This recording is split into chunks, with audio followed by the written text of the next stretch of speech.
Chapter: The Floating Gardens of Atlantis. The archway opened into something out of a dream, a world suspended between earth and sky.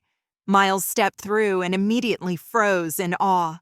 Before them stretched a paradise of floating gardens, defying every law of nature. Branches, leaves, and blossoms hovered effortlessly, swaying as if caught in an unseen current. But it wasn't just that they floated, they glowed. From the canopy of luminous trees, thin, translucent, rope-like vines cascaded downward, shimmering with vibrant hues. They pulsed softly, shifting between emerald green, sapphire blue, deep violet, and crimson red, their colors flowing like liquid light.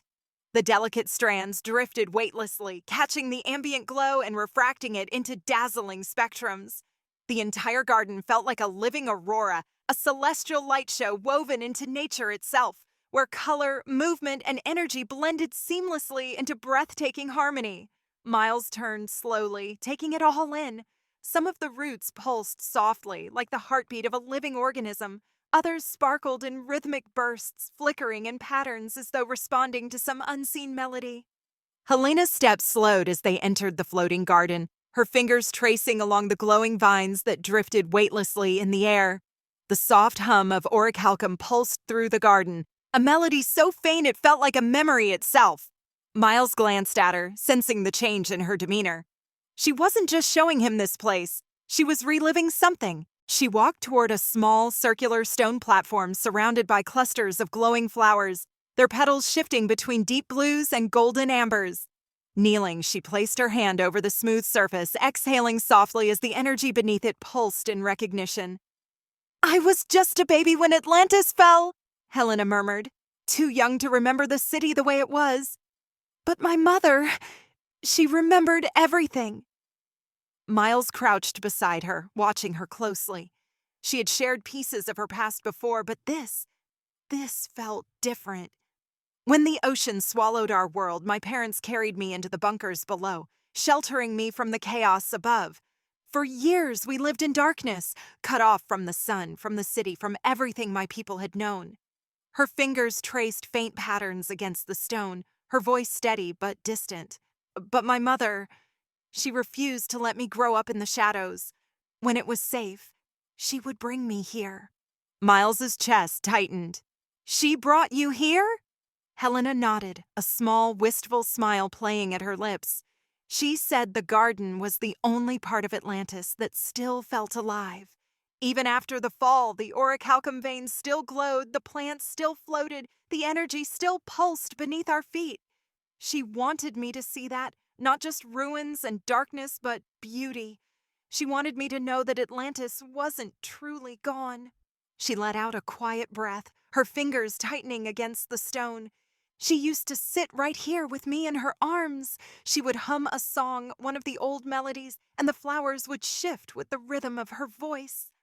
Miles could hear it, could picture it so clearly that it nearly broke him. A mother, clinging to the last remnants of her world, holding her child close as she tried to preserve even a fraction of what had been lost. Helena's voice was softer now, but the weight of it pressed against him. She would tell me stories of the festivals, the music, the way the city once sparkled under the twin moons.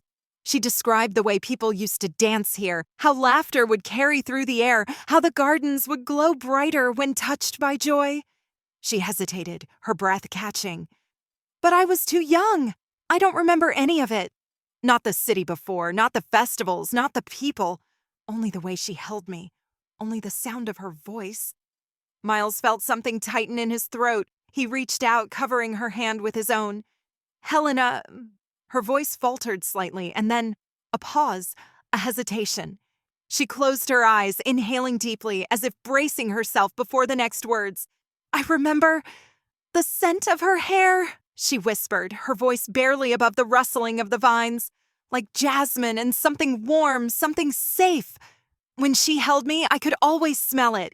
Even in the dark, even when the world outside had collapsed, it was the one thing that never changed." Miles clenched his jaw, the weight of her words cutting deep. She shook her head, her gaze distant. "As I grew older, I started to wonder, Was she keeping the city alive for me, or for herself? Did she bring me here because she wanted me to see Atlantis, or because she couldn't bear to let it go? She swallowed hard, blinking back the emotion rising in her eyes. The last time she brought me here, I was 8. She was already sick, but she still smiled, still told me stories. She brushed my hair back and said, "Even in ruins, Atlantis is still singing! Do you hear it?" Helena exhaled shakily, her voice barely above a whisper. I told her yes, but I lied. I didn't hear anything. Miles clenched his jaw, the weight of her words cutting deep. He could see it now. The flickering light of the flowers, the fading warmth of a mother's arms, the desperate hope that something, anything, could still be salvaged. Helena blinked rapidly, forcing a small smile. After she died, I stopped coming here. For years, I told myself it didn't matter, that it was just a garden, just another piece of a lost city. She lifted her hand, brushing her fingers over the glowing petals. The flowers reacted, pulsing softly as if responding to her touch. But now I hear it. She turned to Miles, her green eyes shimmering. She was right. The city still sings. It never stopped. I just didn't know how to listen. Miles's throat was tight, his chest aching with something unspoken. He squeezed her hand gently, grounding her, offering something, anything to hold on to. "You're not alone, Helena," he said quietly. "And Atlantis isn't gone. Not while you're still here." Helena inhaled sharply, then exhaled, her grip tightening just slightly. "Thank you, Miles." For a long moment, they sat in silence, the garden's glow casting them in golden light. And as the flowers pulsed in quiet harmony, it was as if, for the first time in years, Helena wasn't just preserving the past.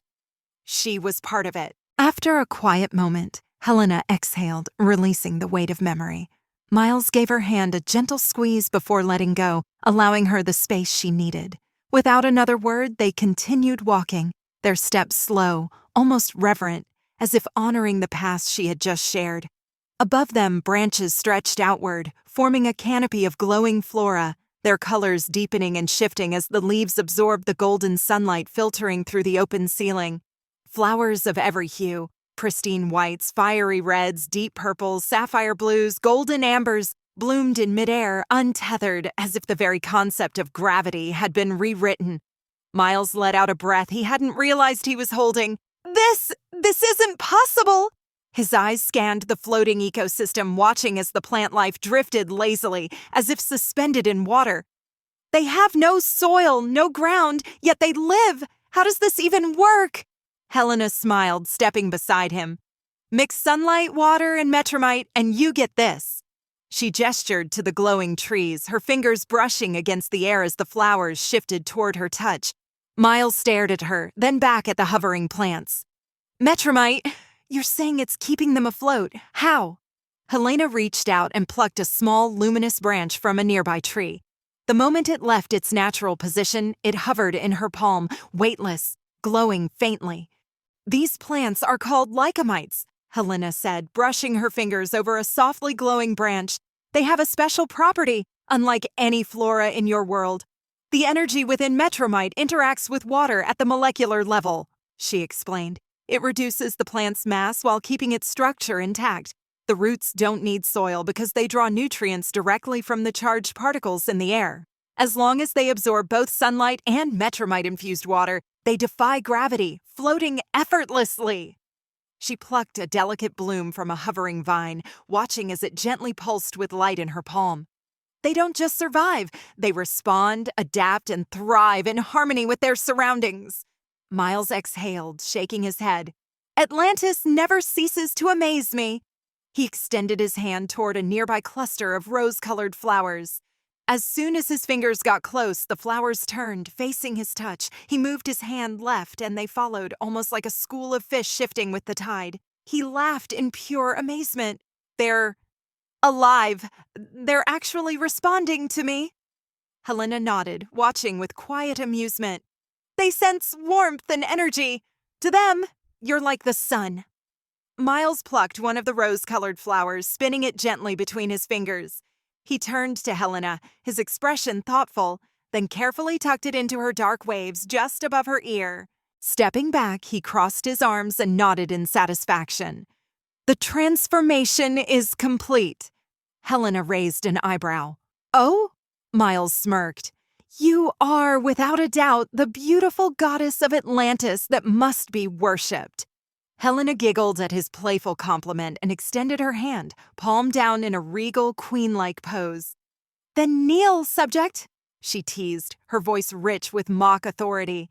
If I am a goddess, you must show proper devotion. Miles, without hesitation, dropped to one knee, took her delicate hand, and pressed a slow, exaggerated kiss to the back of it. Yes, my queen. Anything you wish. I am yours.